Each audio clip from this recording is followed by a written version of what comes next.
পাকিস্তানি ড্রেসের মতো এই কামিজের সাইডে লেস কী নিয়মে সেলাই করবেন জেনে নিন। কামিজের সাইডে আমরা যেই লেসটা ব্যবহার করব এই লেসটা 1 ইঞ্চি পট্টির সঙ্গে এই নিয়মে আমাদের আটক করে নিতে হবে।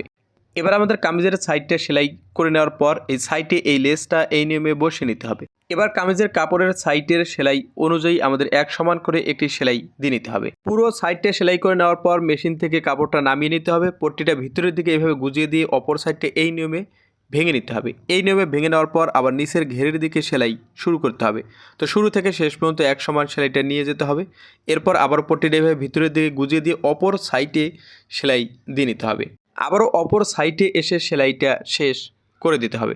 এবার আমাদের সাইডের পট্টিটা উল্টার দিকে এভাবে সুন্দর করে বসিয়ে নিতে হবে এবং এক সমান করে একটি সেলাই দিয়ে নিতে হবে। তো এই কোণাতে এসে কাপড়টা ভালোভাবে বসিয়ে নিয়ে বালিশের কাভারের মতো কোণাতে যেতে হবে, আবার যেখান থেকে সেলাইটা গিয়েছিলাম সেখানে চলে আসতে হবে। এরপর নিচের ঘেরের দিকে সেলাই দিয়ে নিতে হবে। আশা করি বিষয়টা বুঝাতে পেরেছি। ধন্যবাদ।